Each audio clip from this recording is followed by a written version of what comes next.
सुनिए। गुणवो सिखौले हई भगवो सिखौले हई ऐसन सवलिया के कमर हो तुड़ले हई।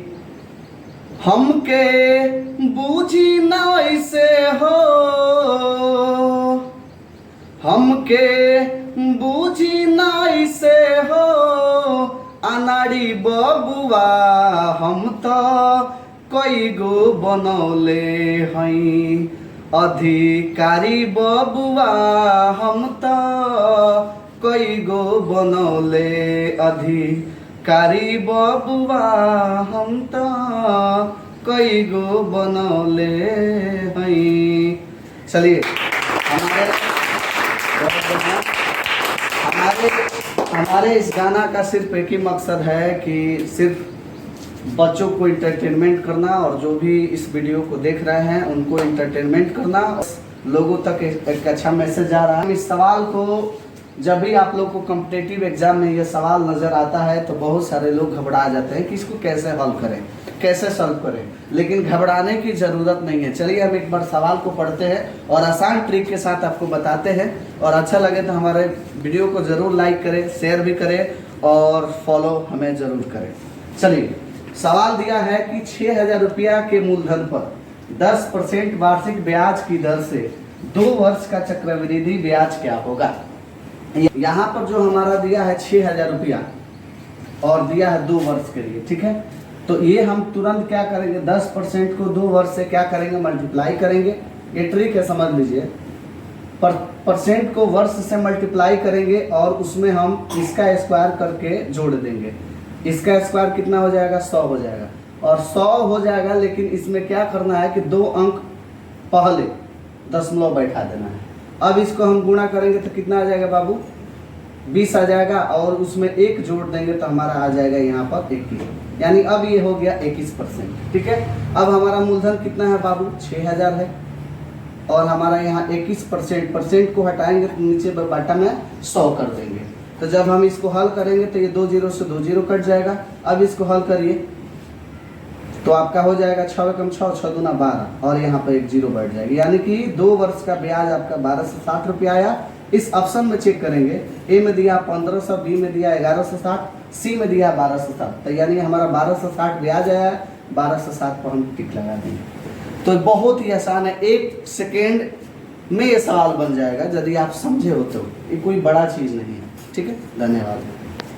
दूसरा सवाल है कि निम्नलिखित में किसका गुणनफल एक परिमेय संख्या होगा, किसका गुणनफल एक परिमेय संख्या होगा। सबसे पहले आप जानिए वास्तविक संख्या जो होता है, वास्तविक संख्या वो 2 तरह से होता है। एक परिमेय संख्या होता है, परिमेय संख्या, और दूसरा होता है अपरिमेय संख्या। क्या होता है, अपरिमेय संख्या, ठीक है जी।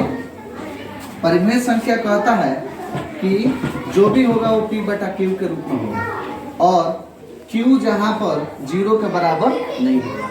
तो जो P बटा Q के रूप में लिखा जाएगा वो परिमेय संख्या के रूप में आता है। जैसे क्या होनी चाहिए, 4/5, 9/6, -1/6, -3/4, रूट अंडर 25/16, ठीक है, रूट अंडर 36/49। ये सब क्या कहलाएंगे, ये सब परिमेय संख्या कहलाएंगे, ठीक है।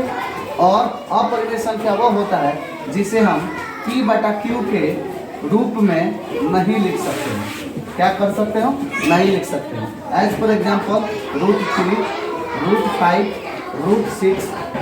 तो ये जितनी भी संख्याएं दिख रही है ये इसे हम परिमेय के रूप में नहीं लिख सकते हैं, इसलिए कि इसका वर्गमूल नहीं होगा और वर्गमूल होगा भी तो ये दशमलव के रूप में आएगा जो एक मानित नहीं होगा।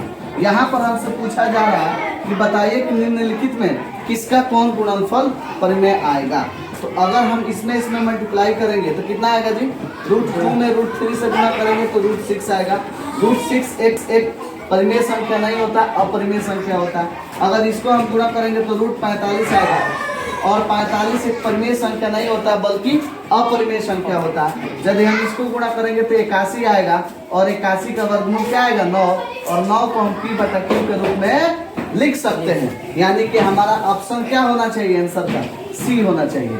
यानी कि सी जो है यही एक परिमेय संख्या है और बाकी सब क्या है? अपरिमेय संख्या है। तो हम होगा तो मस और लस किसी भी संख्या का तभी बराबर होता है ना, जब वो संख्या एक जैसा हो, समान हो, बराबर हो। जैसे मान कर चलिए 10 और 10 है, तो 10 और 10 का अगर हम एलसीएम निकालेंगे तो हमारा एलसीएम भी 10 आएगा। और यदि 10 और 10 का यदि हम एचसीएफ निकालेंगे तो एचसीएफ भी हमारा 10 होगा। तो बराबर तभी होगा जब संख्या हम बराबर लेंगे, तभी वो संख्या क्या होगा? समान होगा। यानी कि ऑप्शन के अनुसार हम किस पर जाएंगे? समान पर जाएंगे। क्यों जाएंगे? क्योंकि कोई भी संख्या लीजिए, यदि हम बराबर ले रहे हैं, समान ले रहे हैं, तो 5 भी लेंगे तो 5 का एलसीएम क्या आएगा? 5 आएगा। और यदि हम इसी का एचसीएफ निकाले तो एचसीएफ भी हमारा 5 आएगा। समझ में आ रहा ना? तो संख्या यदि बराबर होगा तो उसका मान जो आएगा वो समान आएगा, इसलिए समान को हम टिक लगाएंगे।